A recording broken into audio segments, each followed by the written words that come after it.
My name is Dr. Tom Bannett. I'm talking with Mr. Richard D. Canaday, Jr. of Stone Mountain, Georgia. That's right. He served aboard the Battleship New Jersey from its commissioning in May 1943 until August 1944. He served as an orderly and in gun maintenance. And today, Paul Lobauer is doing the videotaping. Thank you, Mr. Canaday, for taking time to talk with us. Yeah. First question I ask people is, how did you get involved with the Battleship New Jersey? It wasn't a choice. I didn't know they had battleships. I mean, when I went in the Marine Corps and left boot camp in Paris Island, So we'll start off with your, I guess, experiences. Is that right? We'll start off with the experiences coming. Mr. Canaday, I'd like to ask you about your initial experiences with the New Jersey. You said you were there at the opening of the ship, the launching of the ship? Not the launching, the Okay. commissioning. Commissioning of the ship, I'm sorry. Yeah, the commissioning of the ship. What did put you it see in that- operation when what- it finally turned over to the Navy. What did you see that day? What did I see? I saw a lot of brass, admirals, dignitaries, and I forget now, I think I was standing one of the gangway sentries. We had forward and aft sentry on the gangway. Everybody had to come aboard the ship, had to identify themselves before they got aboard the ship. And the ceremony was back on the fantail of the ship, and I think I was on the forward gangway, so I just didn't have too much business that day, except the officers always came aboard the forward gangway. Were you excited over being a Marine aboard a battleship, or would you rather have been with the ground unit, or what was your reaction? Well, at that time, I don't think I had a real feeling, except it was a big ship. And we were ready to go. I think everybody was ready to go and fight and get underway, and how long is this going to take, and get rid of all this nomenclature, maintenance, and when we're going to sail, you know, when we're going to get underway. And that was my attitude. And how old were you at the time? Beg your pardon? How old were you at the time? I was 19 at that 19 time. years old. Now, tell us some of your experiences at sea. You served as an orderly, as a gun maintenance personnel, and also as a gunner. Yes. Talk to us a little bit about your role as an orderly. As an orderly, I would stand outside this door, the captain, when I was captain's orderly, or the executive, whoever, you stand out, and he would call. They didn't have the communications like they got now, and he'd say, "Orderly, go get me a certain person."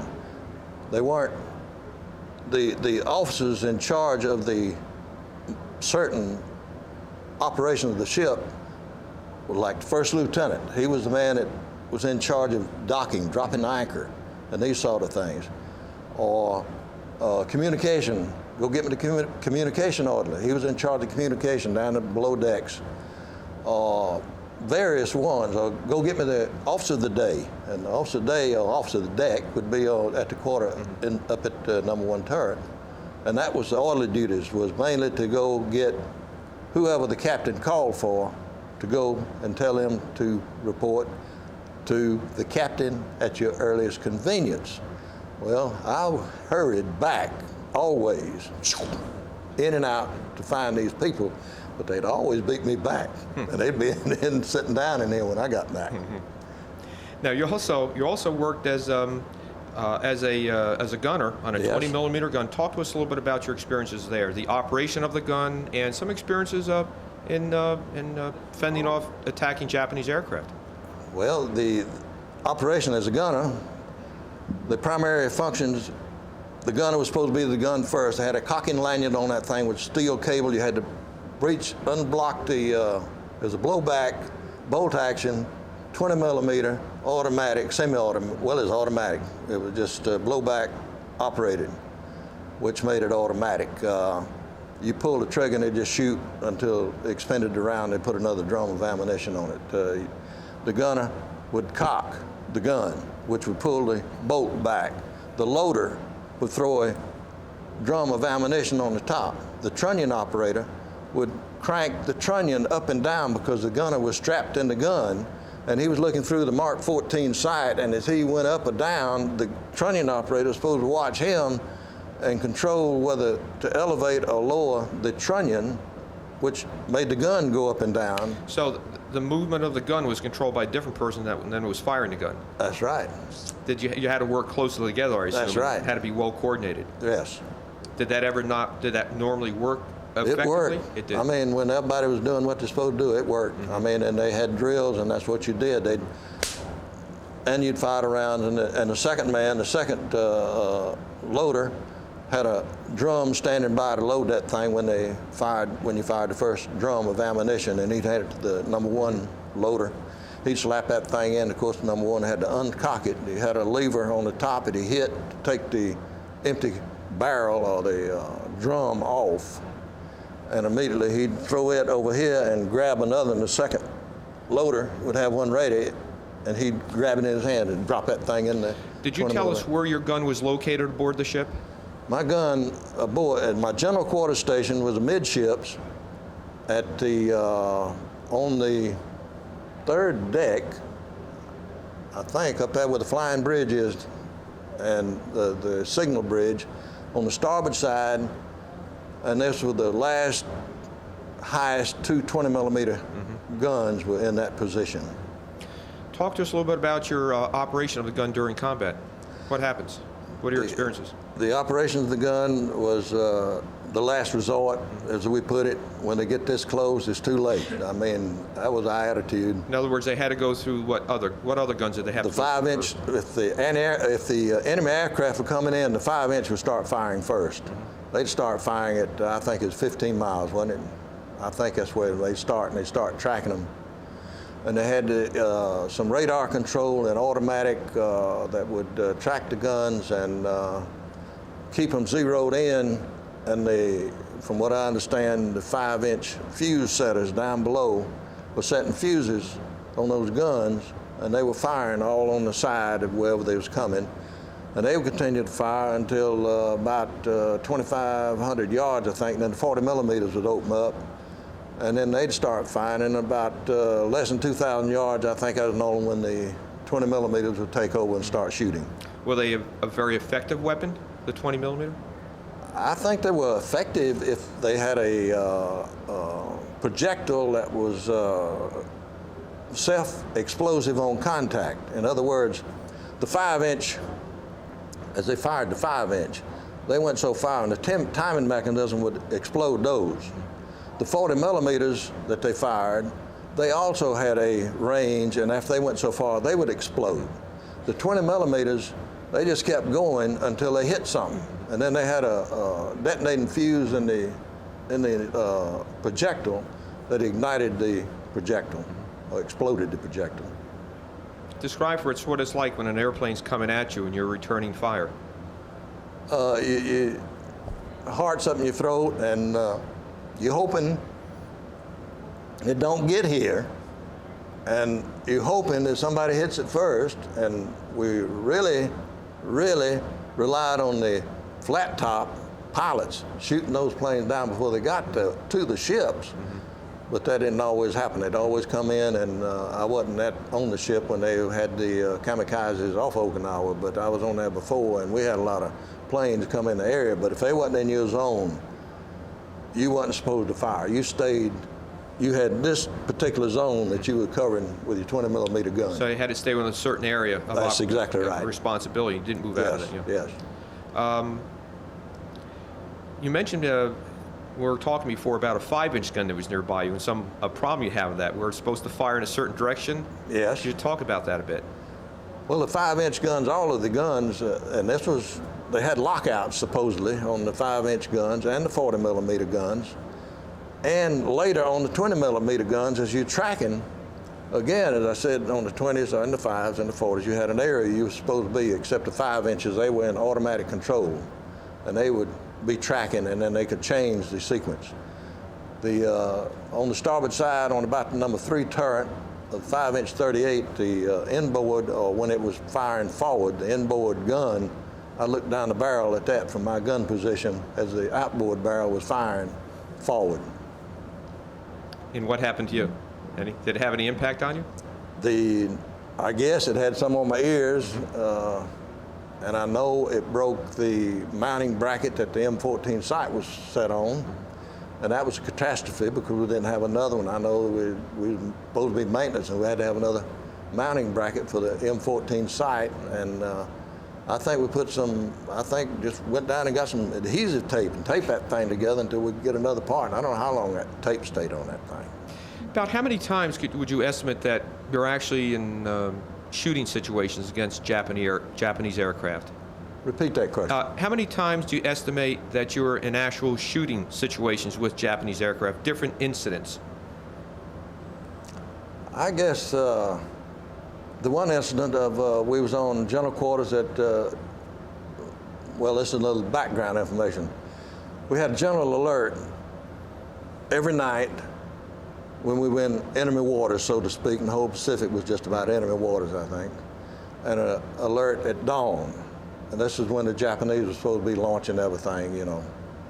And so we was in and out of storms, and we were supposed to be looking out and at general quarter stations, and the aircraft, it was sort of overcast and dark in the morning, and this Japanese Betty came in off the stern quarter there. I think I'm saying that's right, and flew in. And I think the contention was he observed that there was something big in front of him, and it was a battleship.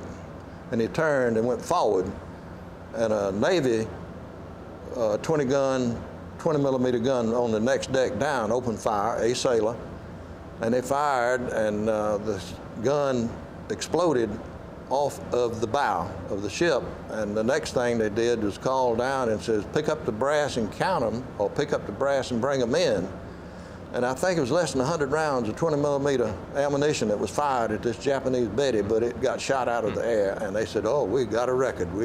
No aircraft, any enemy aircraft have been shot down with this small caliber weapon with this few rounds of ammunition. You mentioned in conversation before about an American aircraft going down near the New Jersey. Could you talk a little bit about that? When it happened, where, and so on like that? If we're talking about the same one, Off of Japan? if we're talking about the same aircraft, it happened more than once, Oh. if I remember right. The man, we were off of, I think it was when Spruance was aboard. He was, we were operating as Task Force 58. They later changed it to the 5th Fleet, Admiral Spruance in command. What was the rough time period for this? This was in 44, January, early years of 44. This time was, we were in and out and everywhere. Anyway, the aircraft were making strikes off of the flat tops, ground support on the islands, and some of them come back pretty well shot up. It was amazing, and we'd watch them land. And some of the pilots would be, they had damaged aircraft. They knew they couldn't land the aircraft. And so one call came in that to look astern, was a damaged aircraft coming in from the stern. And we were trailing at that time behind the Owl, the other battleship, sister battleship, was in front of us. I forget which carrier was over here. It might have been the Lexington or the Yorktown, I don't remember. But anyway, the pilot says, I'll ditch the plane in the middle of the convoy, and there was destroyers and cruisers outside and perimeters. And that way you won't have to send any ships back to pick me up. Okay, don't fire the aircraft coming in damaged, it's gonna crash into the task force. Don't fire. We watched it, came right on by the Jersey, nobody fired. I got up there beside the Owl. One gun opened up, the whole side opened up. And they hit the plane, but they didn't kill the pilot at that particular time. Is that the same one? Might have been another time. So that was one. That was when I was on there. That was in the early 44. Give us the other time. I don't know. I got off after when they went back to change. As I said, Spruance was First Admiral aboard as a task force commander, as Task Force 58. Then they changed it to 5th Fleet. He was on and off. Then they changed it to the 3rd Fleet when Admiral Halsey took over in Pearl Harbor. And that's when I got off of the ship at Pearl Harbor in August of 1944. Tell me a little bit about the attitude of the men, Marines, and sailors who served aboard the New Jersey towards the war. What was your feelings about it? reactions? I think my feeling was I was just out there to do a job. Let's get it over with and get it done. That was my attitude, and I think that was the majority of the people's attitude at the time here in the whole United States. Don't let them get here, you know, stop them wherever, and that was the attitude. Final question I have. How has your service aboard the Battleship New Jersey impacted or affected your life since you left the ship? There were a lot of lessons learned. There were a lot of friends made. Some enemies made, I'm sure. But it did have an impact. It was a Conrad, and this ship is not too big. As I was telling the photographer, the ship is this wide and this long, and we were in one compartment, and we were a group of 100 men when we first came on this ship of Marines. But there were 2,500 people on this ship normally at that time. And you stayed where you're supposed to be because they need to know if they had a hit, particularly in the operation, they want to know where everybody was, casualties, whatever. It made, I think, some responsibility. It made you responsible for yourself and responsible to, and the Marines always said, there's one man in charge. He's in charge, you report to him. And it was responsibility and get it done attitude, I think. Do you have any other comments you'd like to make at this point? Talking about those 538s, in the early part of '44, under Admiral Spruance, as Task Force 58, we went to Truck Island, which was a strong Japanese stronghold in the Pacific Island. We had landed at Kwajalein and Eniwetok and went, this fleet, the Japanese fleet and the Navy, always wants to get engaged, big sea battle. That was what we heard. So anyway, the fleet was supposed to be at Truck. Spruance took the fast battleships and broke them out. We had reconnaissance in there, and they lost the flat tops. We left them. They wasn't fast enough. We were going to catch the Japanese fleet, but they lost them in a squall. And in the process of getting to Truck Island, I remember we was pulling in there and we was looking, and we were firing, the big guns were firing, not the 20 millimeters now. We were looking for aircraft. And they were firing the gun. They sunk either a light cruiser or a destroyer, the first thing. Then there was another one, the 6-gun salvo fired, and they said from what we got, we couldn't even see it. Those guns were shooting over the horizon. They fired a 6-gun, the number 1 turret fired 3, and the number 3 turret fired 3, and the first one said the first one hit from air defense, so they got a hit, laid it over on the side, and about that time, they set it back up. The 3 big bullets from the 16-inch turrets on number 3 hit the thing in the bottom and set it back up. And the next thing, the gun control says, that thing is gone. Just like that, six rounds of 16-inch ammunition sunk this ship. In the process of getting there, on the starboard side, there was a little gunboat, they said, there, and so we were cruising by that thing, and so looking right down on it, the Japanese on the ship started shooting rifles at the battleship. They was going to sink the battleship with 25 caliber rifles. And they said, they put the command came over the intercom, all 5-inch guns in full automatic, and then 5-inch all down the starboard side, 5-inch turrets, them 10 guns. They said, zoop! And they were zeroed in on that little old gunboat. And they fired a round, and the first one hit that thing, and that thing exploded. That was stuff blew up on the decks, I think, at the time. And they determined it was a mine layer, and it was loaded with mines. And that was an experience that little boat was going to sink a battleship with rifle fire, and then them 5-inch 30, they were good. I like those 5-inch 38s. Man, they could reach out that far, and they could reach in. Did a good job. Man, they did a good job. They were a good weapon.